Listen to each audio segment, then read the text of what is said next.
Vamos lá. É, é sempre bom, a melhor parte da universidade é quando a gente sai.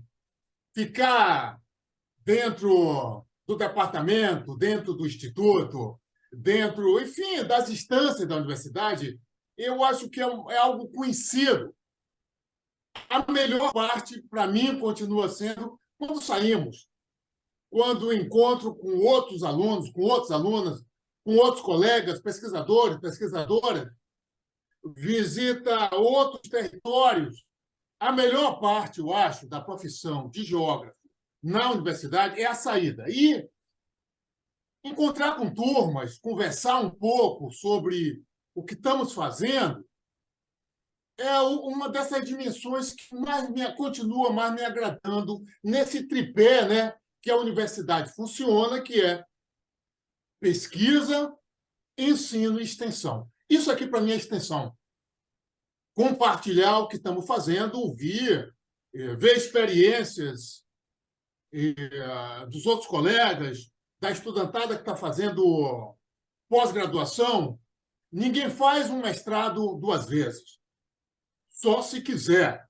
Ninguém faz doutorado duas vezes. Então, o momento da pós-graduação é um momento muito especial e que todo investimento deve acontecer. Então, esse jeito aí que o Zé faz de convidar pessoas, eu também faço nos meus cursos e isso a turma só gosta, né?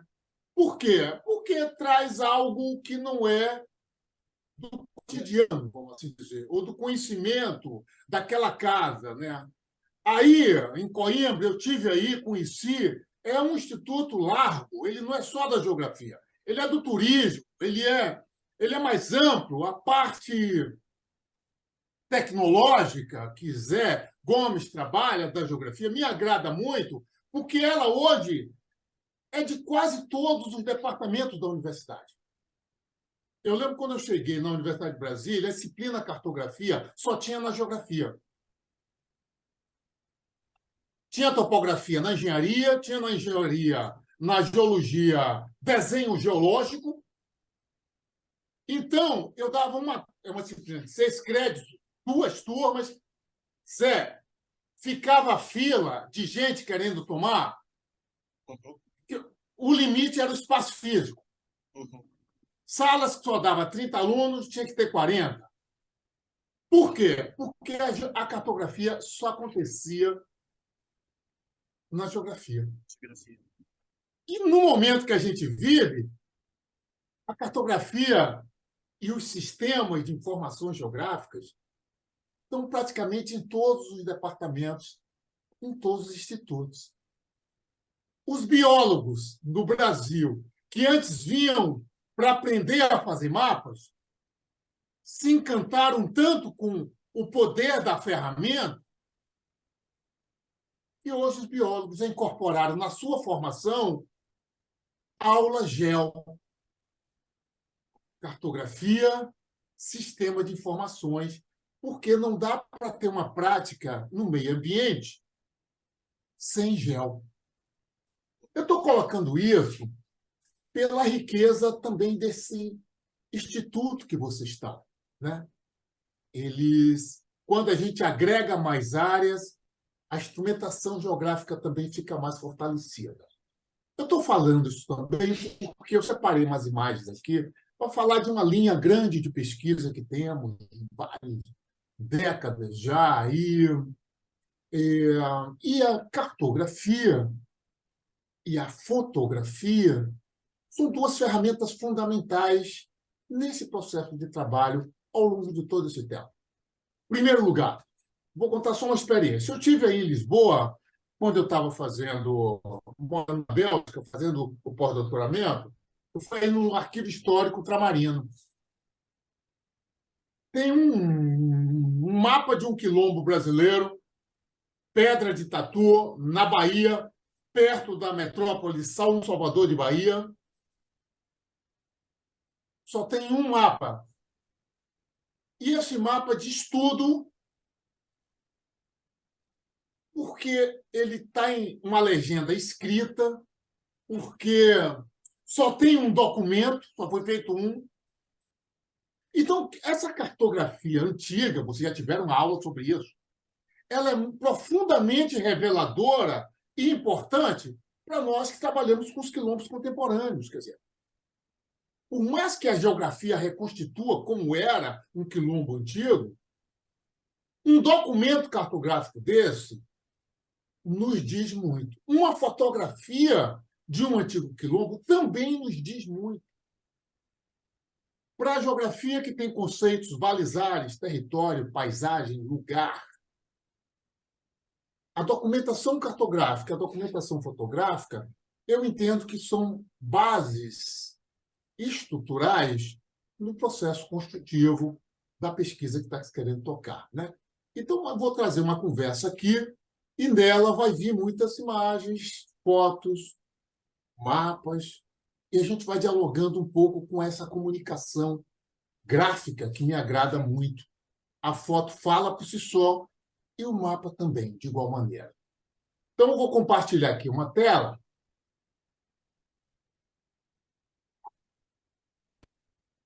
Vamos ver, Zé, se abre aí. Sim, tá.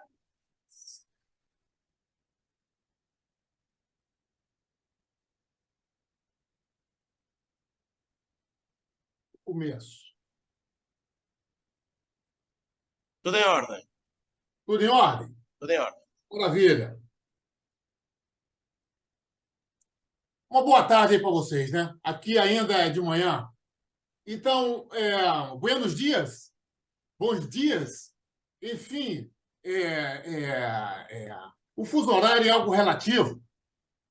Olha que coisa fantástica a comunicação. Aí o dia já passou uma parte, aqui o dia está passando. Estamos aqui conversando em algo que é mágico. O mesmo tempo. Então, o tempo aí passou, o tempo aqui ainda vai passar, mas nesse instante preciso, nós estamos no mesmo tempo. Por que eu estou falando isso? Porque o tempo é uma unidade da geografia fundamental para nós, sempre. O que eu vou falar tem a ver com esse projeto aí, Geografia Brasileira. Nesse momento, ele está em 2 universidades brasileiras, na Universidade Federal da Bahia e na UNB. Eu estou falando do tempo, e o tempo e o espaço, braços dados. Que espaço é esse que me interessa? O dinâmico, o multiescalar, o luminoso, o opaco, o visível, o invisível, o histórico, o de vários tempos. Então, o espaço geográfico acumula os vários tempos. Se conflitua, muitas vezes, com esses vários tempos. Então, esse espaço geográfico multiescalar e esse tempo, que é a única unidade mensurável que a geografia pode trabalhar e ser histórica. O tempo de Lisboa, no século XVII, é uma configuração espacial que existe referências dessa configuração ainda hoje. Perfeito, aí a paisagem. Acumulação desigual dos tempos. Então, a dimensão do tempo e do espaço é fundamental para a gente entender qualquer geografia.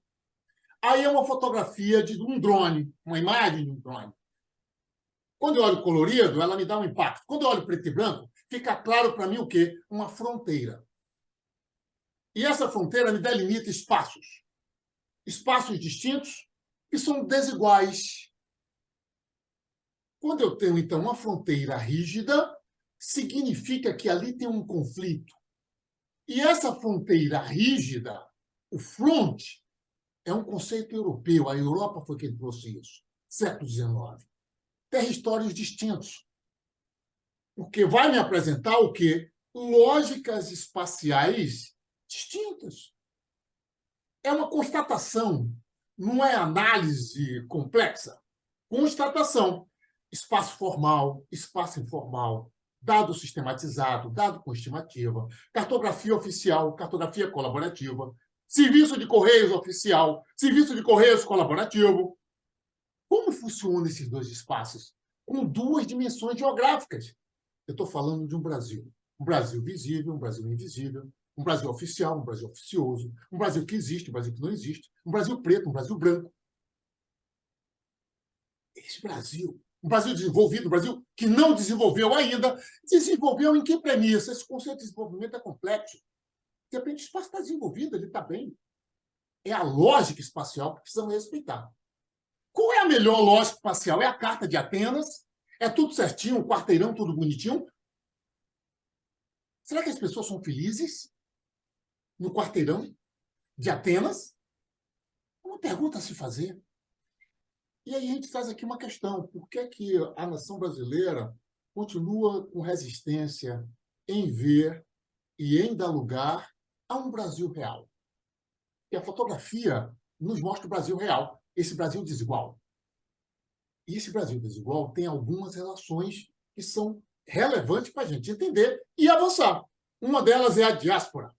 Se eu não olho para a diáspora, onde o Brasil tem um lugar estrutural nesse triângulo Europa moderna, continente africano, Novo Mundo, América. O Brasil tem um lugar. Olha a posição geográfica do Brasil, olhando para a costa africana. Olha a posição do Brasil dentro da América Latina. Olha a posição do Brasil dentro da América. Então, o Brasil tem uma posição particular. É a maior costa. Lógico que algo vai acontecer a partir desse desenvolvimento dessa costa. O que é principalmente que vai desenvolver? Dá um enter aqui. Vamos lá. Foi. Essa cartografia é uma cartografia global, como a outra, mas ela aponta um pouco mais, ela dá uns quantitativos. Dá espaços nas bordas da América aonde o processo de ocupação aconteceu. O que é ocupação? É um conceito também largo, depende da perspectiva. O Brasil também tem uma particularidade, foi quem mais importou povos de várias matrizes étnicas do continente africano para a América. Então, por que o Brasil é a segunda nação mais africana fora da África? Porque, ao longo de 4 séculos, o Brasil desenvolveu essa diáspora. E isso traz essa realidade que não tem como esconder. Eu vou esconder esse Brasil real. Vou mostrar uma foto do Brasil oficial. Ele é complexo, porque o Brasil desenvolveu isso, o que a gente chama hoje de um escravismo industrial. Essa fotografia fala, eu tenho o quê? Crianças, jovens, homens adultos, mulheres adultas e senhoras e senhores. Todos os estratos, daí uma existência humana, estão aí. Crianças, pessoas idosas, jovens e adultos, com suas ferramentas de trabalho. Essa particularidade vai dar ao Brasil o quê? O desenvolvimento o quê? Não só de um sistema escravocrata, mas uma estrutura, um modelo de Estado. O Estado brasileiro vai se desenvolver com esses pilares. Vamos lá.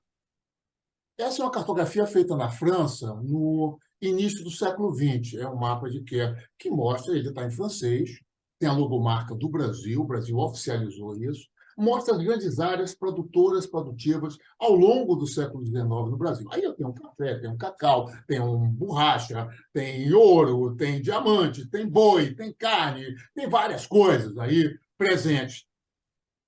Por que esse mapa está colocado aí? Porque aí está a raiz de um Brasil que vai se manter. Porque o Brasil hoje é a nação mais agroexportadora do mundo. Porque o Brasil teve esse alimento aí ao longo dos séculos.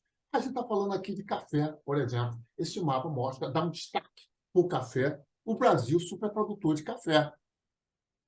Eu entender essa conversa toda também, esse Brasil agroexportador que vai se manter ao longo de todo o tempo, eu preciso ver que geopolítica que foi implementada e de como o quadro de leis ajudou a montar isso. Eu estou falando aqui de um negócio chamado geodireito, e Zé Gomes gosta disso, a gente sabe que isso ajuda a evoluir nas análises de geo, isso ajuda a evoluir nas pesquisas geográficas, e a gente traz aqui o quê?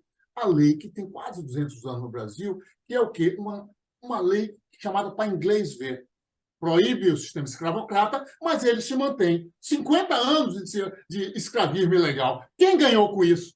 Quem perdeu com isso? Como o espaço se estruturou com isso? É meio século. Temos que olhar para isso. Estamos olhando agora, fazendo uma coisa interessante, Zé, um parêntese aqui, uma cartografia dos portos clandestinos no Brasil. Por quê? O valongo se tornou patrimônio da humanidade no Rio de Janeiro. Quantos valongos tem na costa brasileira? Vários. Isso merece trazer uma paisagem, emergir uma geografia e botar a luz hoje. Acabou. Patrimonializar, dar uma dinâmica, mas a estrutura da nação reconhecer. A Lei 001, uma lei importante, porque é uma lei que dava proibição para estudo, para educação. Por que eu estou falando isso aqui agora? Em uma universidade, fazendo curso, não sei o quê, disciplina? Porque a geografia da África brasileira, na geografia oficial brasileira, é recente. E essa proibição vem desde o século XIX. Lei de Terras do Brasil. Essa lei é muito importante. Ela é de 1855. Ela está fazendo quase 170 anos. Os africanos, africanas, descendentes e os povos indígenas não podiam ter terra. Ao Brasil. Hoje é 2023, o Brasil continua com conflito de terras. Olha o Yanomami. É notícia no mundo. O Brasil não resolveu isso. Precisa resolver. Que aí tem um conflito, que eu vou falar daqui a pouco, de conceitos envolvendo terra e território. Outro marco legal, que é importante, os marcos legais ajudam a gente a entender, como eu disse, o processo, e eu enxergo a contemporaneidade, a atualidade, com mais assertividade, vamos assim dizer. Em 1872, há mais ou menos 150 anos, o Brasil fez o primeiro censo. E quando esse censo foi feito, Brasil Imperial, 70% da população era africanos, africanas e seus descendentes. E aí, lógico, políticas vão ser desenhadas nessa direção, né? Políticas assertivas, políticas conflitantes, mas esse é um marco. 150 anos o Brasil fez um censo, e esse censo criou diretrizes. Uma outra lei importante, a Lei Saraiva-Categipe, que é a lei que envolve a alfabetização. Quem é que não sabia ler? A população mais excluída, os territórios mais excluídos. Isso é algo que a gente tem que notar, porque isso está presente ainda hoje na nação. Tem um nível de escolaridade diferente na nação continental, e a raiz disso está o quê? 188, 140 anos atrás. Isso está no território. O 13 de maio é uma lei mais curta do Brasil, uma lei que extinguiu um processo de 3 séculos. Aí já o direito trabalha em cima como uma questão tão relevante, trata com apenas o quê? 2 artigos. Isso é fruto de vários estudos que são feitos, como a nação trata isso, e isso tem rebatimentos. Por quê? Porque criou-se aí uma política de Estado oficializando a exclusão no território e na sociedade. A questão da violência, a gente tem que ver também porque houve o quê? Política de Estado que permitia matar mais. Isso está até hoje. O Brasil é notícia no mundo, né, gente? Tem uma sociedade jovem sendo morta no Brasil, que é algo significativo. O Brasil vai ter problemas, não vai demorar muito tempo na reposição da sua população, porque tem uma juventude sendo exterminada. Nós temos 7 constituições federais. E as constituições federais, vale a pena chamar algumas coisas. A palavra terra e território está presente em todas elas.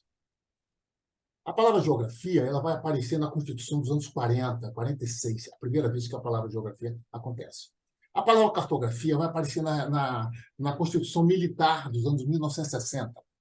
A Constituição Cidadã, 1988, a palavra quilombo vai aparecer pela primeira vez. Os quilombos estão no Brasil desde o século XVI. E a única Constituição que faz uma referência aos quilombos é a última Constituição brasileira. Eu estou colocando esse componente para a gente entender o seguinte: precisamos entender também a Constituição, que é a Carta Magna, né, de qualquer nação, porque nela tem geopolíticas implementadas, né? O Estatuto da Igualdade Racial, por exemplo, ele é de 2010. Nós demoramos mais ou menos 122 anos para fazer o quê? Um estatuto onde a questão étnico-racial na nação continental fosse oficializada. Então, quer dizer, mostra quanto o Brasil trabalha em um outro time. Por quê? Tem uma mentalidade ainda na geopolítica do Estado que está em processo de alteração. Isso por quê?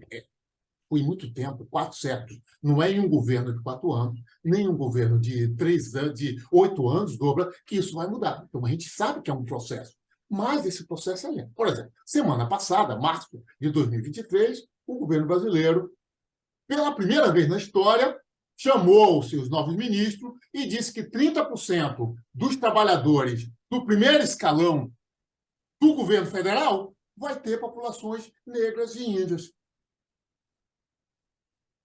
Pela primeira vez, olha só, que a gente chega em um Itamaraty, chegamos em vários órgãos, nunca teve ninguém de uma matriz étnica diferente lá naquele corpo técnico.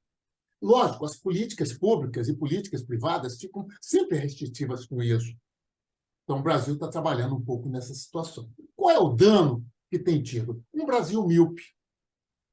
Miopia é o quê? Miopia é não ver com clareza. Olha essas imagens de satélite aí, o Brasil deitado. Primeira imagem ele aparece com clareza, depois vai nuviando, fica essa sombra. Isso é algo que é implementado com a educação, com políticas públicas, para não ver um processo.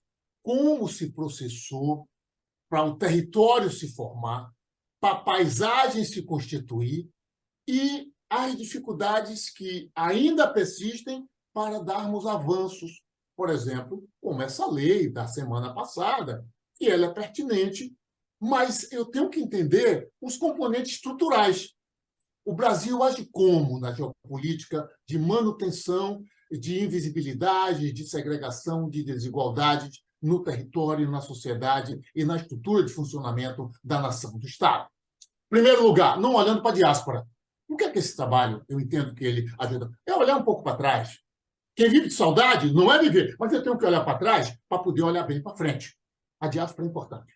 Segunda coisa, as nossas estatísticas. O Brasil não precisa ter medo de dados. Nenhum país precisa ter medo de dados. Os dados vão trazer à tona o quê? A real. O Brasil terminou um censo no início desse ano. Era para ocorrer há 2 anos atrás.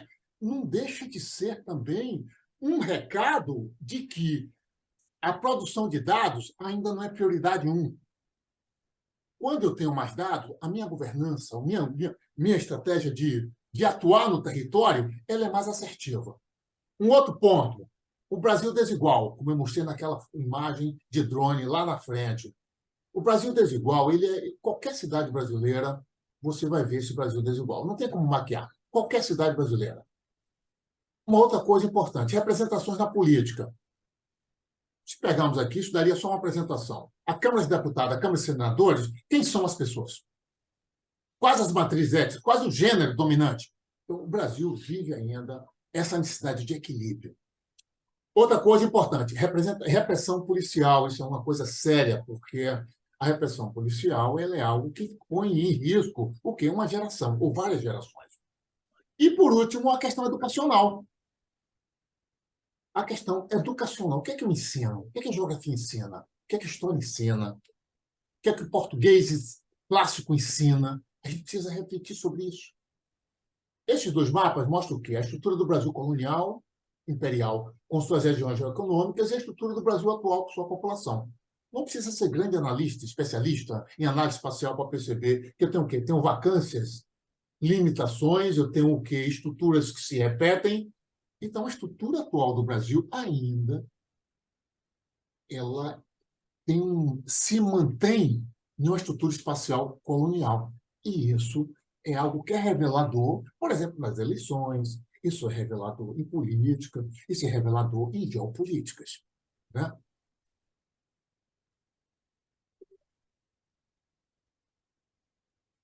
A população e o território são as 2 grandes dimensões que sentem isso bastante. A população e o território. A grande encruzilhada do Brasil, eu diria que está por aí. A grande encruzilhada do Brasil está por aí. E isso gera carimbos, marcas no território, marcas na geopolítica, marca na política, marca nas pessoas. Os estereótipos é algo muito importante a gente colocar. É a primeira grande desenho, o estereótipo que se cria. Esse estereótipo é ensinado. Ó, cuidado ali, não vai naquele lugar ali não, que só tem gente ruim, ou não tem gente que preste, ou não tem gente que seja boa. Estereótipo é isso. Ó, quando vê alguém na rua com aquele tipo de sacola, pode correr. Isso é estereótipo. Então, como é que o Brasil cria estereótipos, recebe estereótipos? Como é que ele lida com esse jogo, que é um jogo que não é só do Brasil, é um jogo global. Portugal deve sentir isso, deve sofrer isso. Os estereótipos.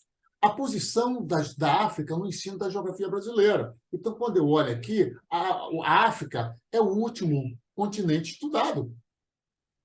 E aí eu tenho leis que obrigam o ensino, educação que é o quilombola, que também é oficial, mesmo assim, por exemplo, isso é um atlas geográfico no Brasil. Né? O que ele mostra da África? Macacos, gorilas, baobá, vegetação, cartografia. Os seres humanos estão aonde? Isso é algo que precisa ser olhado. Isso é a geografia da nação. A juventude, as moças, os meninos, como é que lida com seus conflitos? Esses conflitos de conflitos. A geografia colabora nisso.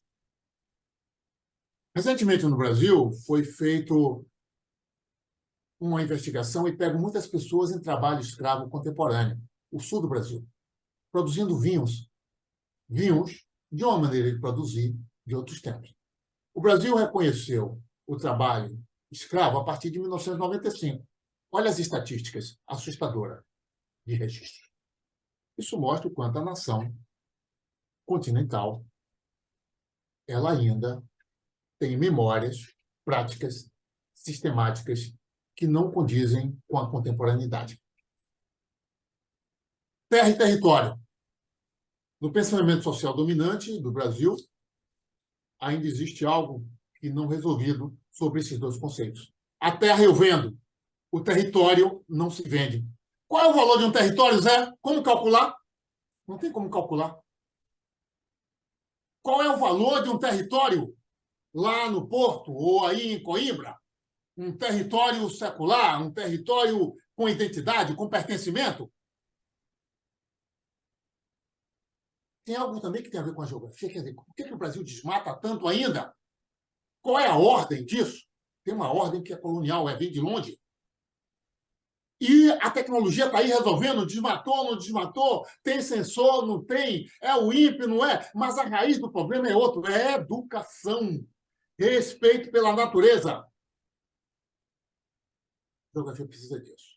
Um outro carimbo, a desigualdade. Quem está nos patamares mais baixos e nos patamares mais altos? É como quase que uma lei. Não tem lei que isso. Quem é que mora na rua? Quem é que mora embaixo da ponte? Quem é que mora nas periferias do Brasil? Tem uma matriz étnica dominante. O Brasil tem que olhar para isso. O Rui Moreira é um geógrafo brasileiro das antigas, eu gosto muito dele. Ele escreveu o seguinte, que a geografia, no fundo, tornou-se uma arma sofisticada de controle do espaço. Então, quem tem o controle da geografia real, que se quer, ele implementa, ele tem sucesso. Aí é que entra as geopolíticas. Vira e volta a gente está falando aqui, porque, junto com a geografia, tem políticas que se configuram em geopolíticas e que, implementadas e que têm as condições favoráveis, tornam um sucesso. A geografia, ao longo do sistema brasileiro, o sistema colonial tinha um prestígio altíssimo, colonial, imperial. Na República, ela começa a perder espaço. E, atualmente, mais ainda. Qual é o lugar da geografia nos ministérios brasileiros? Nesse novo governo que assumiu, pouquíssimos, né? E a gente está falando aqui do ordenamento do território brasileiro, né?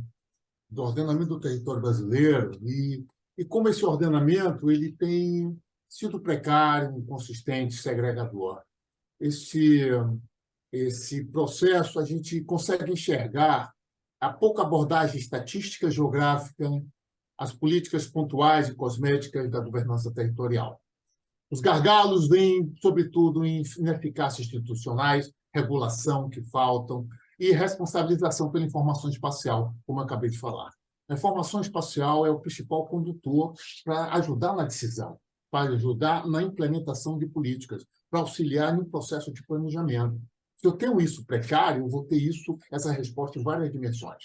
Algum conceito errôneo que é muito ainda usado no Brasil é o conceito de minoria.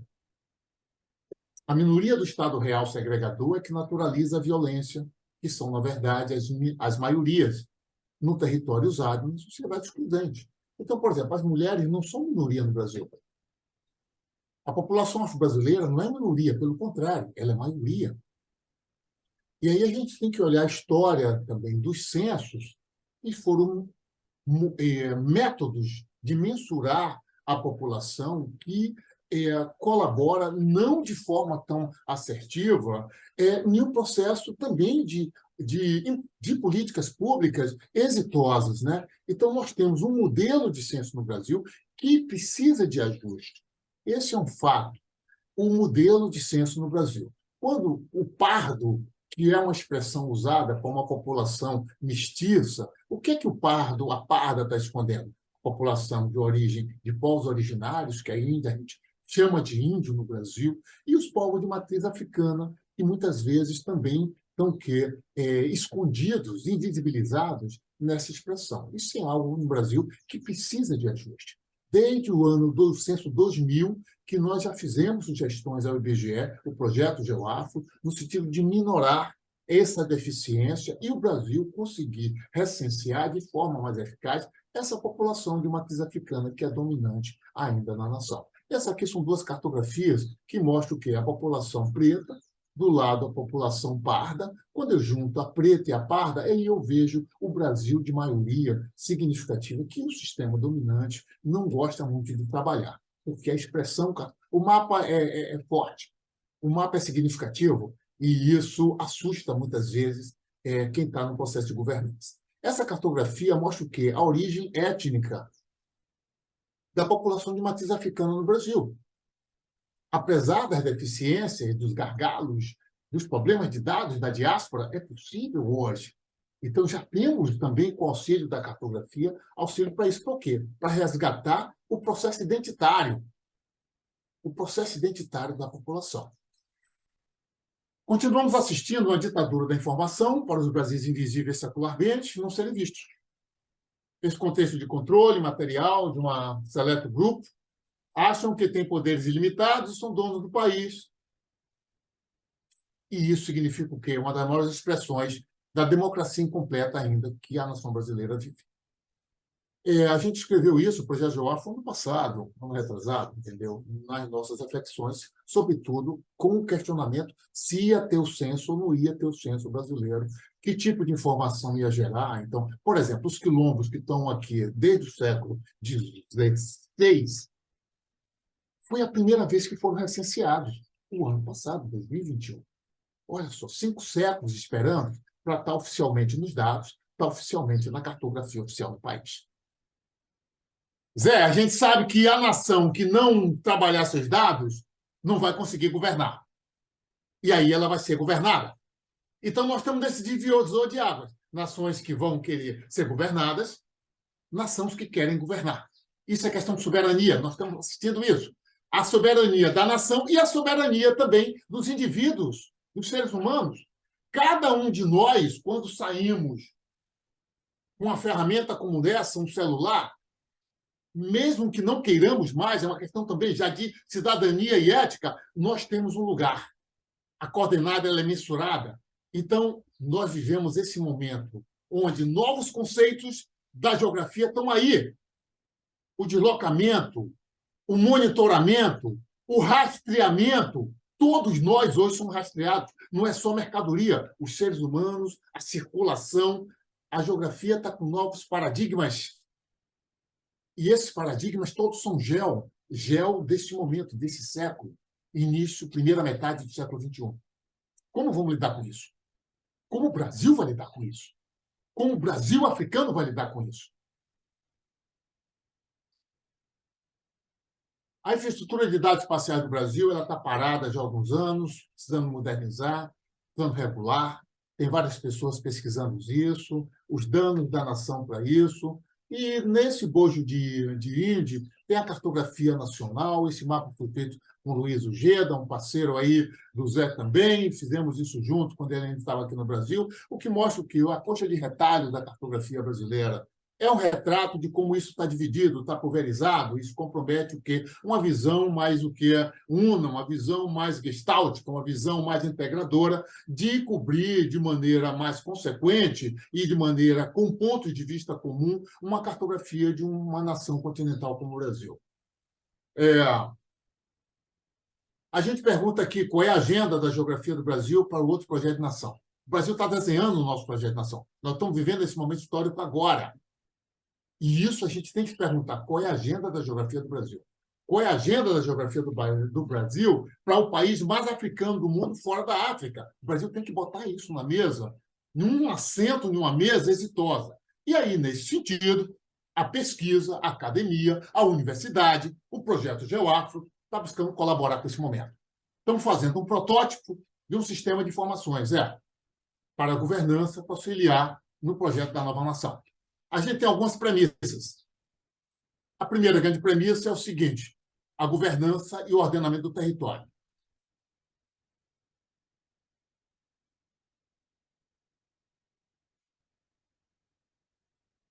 Temos aqui o seguinte: 3 Brasis. O Brasil municipal,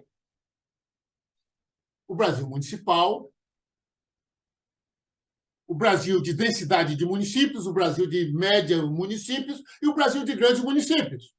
Isso dá, na estruturação dos dados no país, uma complexidade incrível, que precisa ser notada, que precisa ser respeitada. Eu tenho que respeitar a nossa particularidade de municípios, porque no município brasileiro está a raiz do sucesso de qualquer governança que a gente pense que desenhe para essa nação. Então, a gente começa com a valorização do município brasileiro, que tem essa estrutura, tamanhos diferentes, padrões diferentes, que tem a ver com a historiografia da nação. Um outro ponto importante que a gente vê, tem um negócio chamado economia da escravidão. É algo que no Brasil é recente, mas os ingleses e alguns outros países europeus estudam isso já há um tempo. Se eu não entendo a economia da escravidão, eu não vou entender o porquê da economia atual da nação. Nós temos no Brasil o seguinte: alguns estados brasileiros que se enriqueceram com a economia da escravidão. E essa economia está explícita, ou ainda hoje, em vários segmentos.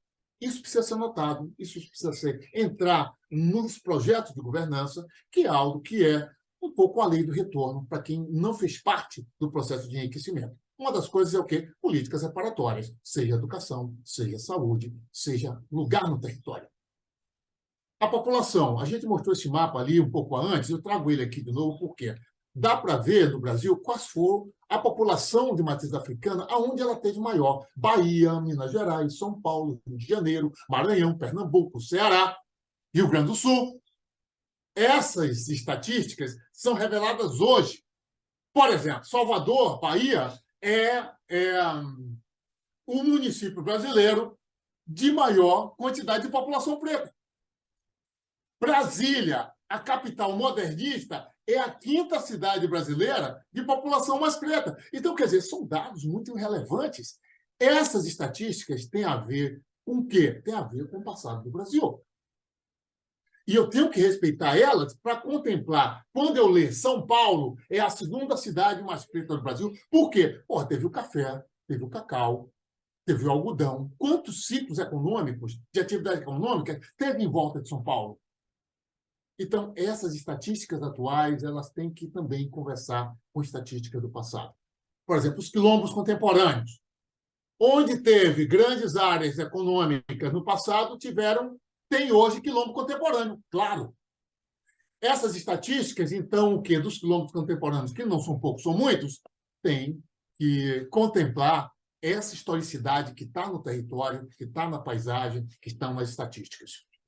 Nós temos um plano aqui, que é uma terceira premissa, o seguinte: o 20 de novembro é um dia dedicado a Zumbi dos Palmares, que é uma liderança do século XVI, XVII, e que é o único feriado brasileiro de questão em cima de uma questão afro-brasileira. E a gente fez a estatística disso. Nós temos 5.570 municípios. Apenas 10% dos municípios aderiram ao feriado 20 de novembro. Alguns estados brasileiros param, outros não. E a gente percebe aqui o seguinte: estados de maior população, estados de grande produção, não pararam, como o Rio Grande do Sul, como o Ceará. Então, precisa de algum ajuste institucional brasileiro para que essa parte do Brasil, que não ainda quer olhar para isso, comece a olhar de forma jurídica. Outro dado: tem um sistema igualdade, um sistema chamado SINAPI, Sistema Nacional de Promoção da Igualdade Racial. Alguns estados brasileiros aderem, outros não, com gradientes diferentes. Alguns municípios também aderem, outros não. São decretos, não são leis. Esses decretos precisam virar lei para que políticas públicas reparatórias sejam implementadas de forma mais assertiva. Isso também é um gargalo na regulação, na implementação, no andamento. Isso são ajustes necessários para ontem, que envolve o Brasil. Vamos lá? Um outro ponto, os quilombos. A cartografia oficial dos quilombos mostra que tem o quê? Mais ou menos 3.000 territórios, mas, na verdade, tem o dobro, mais de 6.000.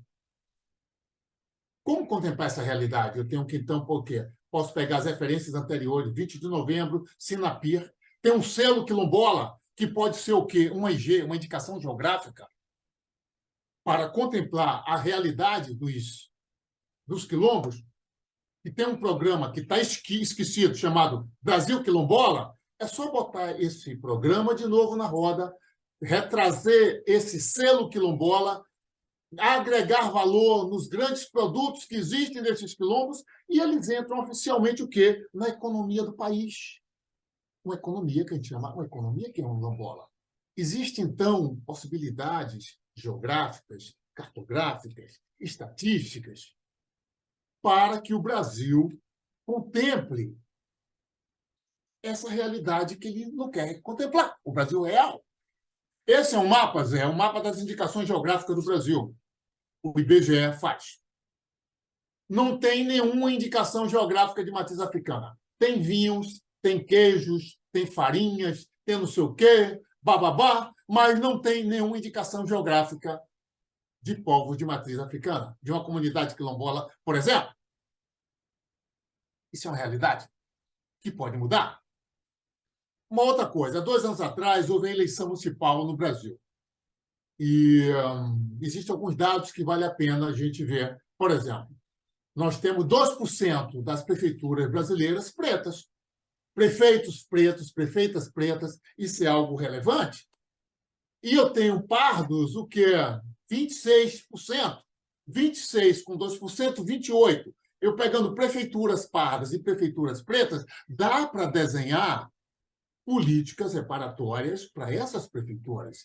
Isso que é algo que daqui a 2 anos vai mudar, mas são pistas reais, étnico-raciais, para que a governança tenha uma outra direção, tenha uma outra perspectiva. Fizemos essa cartografia aqui sintética disso tudo que eu estou falando, né? Então, quando eu olho esse mapa aqui, eu vejo, por exemplo, que esses espaços marrons são o quê? Prefeituras pardas, prefeituras pretas, os cinzas são outras prefeituras. Então, o Brasil tem uma potencialidade, sim, de governança a partir do município, onde a questão étnico-racial seja melhor contemplada, melhor respeitada. Esse outro mapa fortalece isso, ele traz alguns municípios que têm mais as 25 maiores cidades pretas do Brasil, ele traz os municípios que contemplam o 20 de novembro, ou seja, um mapa como esse ele é denso de informação, mas ele é revelador para ajudar a governança a resolver, ajudar a governança a decidir. Bem, qual é a ideia básica? Constituir uma cartografia e uma base de dados espacial oficial afro-brasileira, e ser aí um nó de informação geográfica oficial também do país. É isso que o projeto GeoAfro está querendo chegar, e aí auxiliar em políticas de Estado. Política de Estado afro-brasileira nunca foi desenhada. Essa é a hora. Essa é a hora para quê? Para que o Brasil africano seja visto, ou seja, inserido no sistema, ele seja honrado, respeite a ancestralidade e ele tenha lugar, acesso ao território. Então, a gente entende que uma ferramenta como essa, ferramentas geográficas, ferramentas cartográficas, pode auxiliar o Brasil a se tornar, ter uma outra perspectiva. Eu acredito que é possível, né? E eu vou encerrar um pouco essa conversa com o Tiong aí, que é um autor queniano que diz que o presente é uma arena de respiração. Nós aqui, todo mundo respirando. Isso é maravilhoso, estamos na vida. E o futuro vai depender do que a gente fizer coletivamente. Não depende de mim, não depende de Zé só. É aspiração coletiva. Não depende só do professor Rafael Pajé Geoafro. Por que esses encontros são importantes? É como pulverizar a ideia, pulverizar a possibilidade, pulverizar com consistência o quê? E os dados geográficos são possíveis de alterar um sistema. Muito obrigado pela possibilidade. É isso.